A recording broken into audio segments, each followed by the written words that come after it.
Okay, so let's come on to the next topic, that is Clover leaf model of transfer RNA.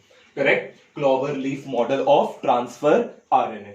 Now we know very well, we have studied in 11th standard all the non-genetic types of RNA. There are two types of RNA, genetic RNA and non-genetic type of RNA, right? Genetic RNA generally constitute the genetic constitution in some of the viruses, but non-genetic RNA are the RNA which will play an important role in protein synthesis, right? So non-genetic type of RNA are of three types: messenger RNA, ribosomal RNA and transfer RNA. So, when you talk about messenger RNA, it plays an important role in copying the information, genetic information from the DNA and passes to the ribosome for the protein synthesis. Ribosomal RNA provides proper binding site for the messenger RNA to bind at ribosome. And transfer RNA will transfer the amino acid. So today we'll start about transfer RNA. Transfer RNA is also called as soluble RNA or supernatant RNA or adapter RNA. Now, why this transfer RNA is generally called as soluble RNA? Transfer RNA is called as soluble RNA because this type of RNA, that is transfer RNA, is totally soluble in the cytoplasm and it cannot be separated by ultracentrifugation technique, right? Okay, so it is generally called as soluble RNA as it is totally soluble in the cytoplasm of the cell. Next, it is also called as supernatant or adapter RNA. Now, why it is called as adapter RNA?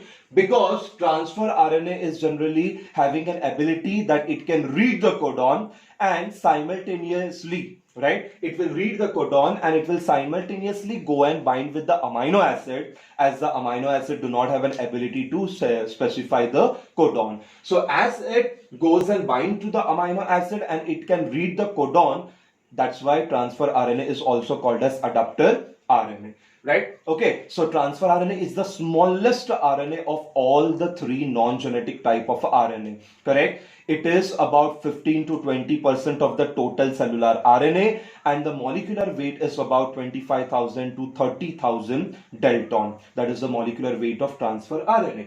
Now, when you talk about this transfer RNA exists in two different forms. First is generally called as clover leaf like model of transfer RNA and second is generally called as hairpin transfer RNA, right? These are the two different forms or the existence of the transfer RNA. Let's talk about first talk about clover leaf model of a transfer RNA. Clover leaf or trifoliate model of transfer RNA generally consists of three major arms. You can see here first DHU arm or DHU loop, second tRNA arm and third is middle arm or anticodon arm, right? DHU dihydrouridinine arm or loop is generally first loop which is meant for amino acyl binding loop. It means that amino acyl or the amino group will generally go and bind to the dihydrouridinine or DHU loop. Second is tRNA arm or the tRNA loop. It is the arm where the ribosome will come and bind. That is ribosomal binding loop. And the middle arm is also called as anticodon arm and it contains your anticodon.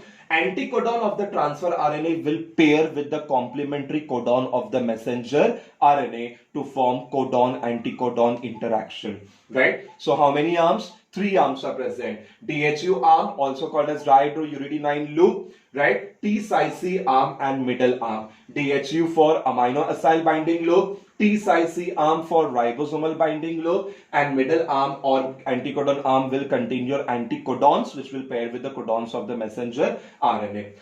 So in between that, you can also see a small a lump or a arm, which is generally called variable arm or the variable loop.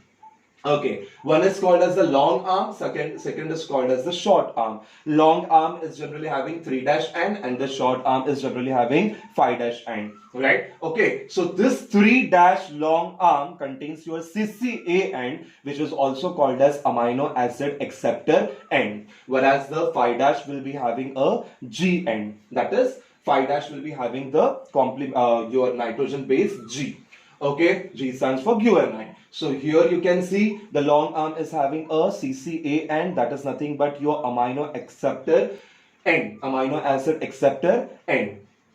Okay, so that's what all about the structure of a clover leaf model of a transfer RNA. Similar is with the hairpin like model of a transfer RNA, right? It is just coiled like a hair loop, right? You will be having 3' and 5' same CCA as the amino acid acceptor end, and last you will be having the anticodon that will pair with the codon of the messenger RNA to form a codon anticodon pairing or the interaction.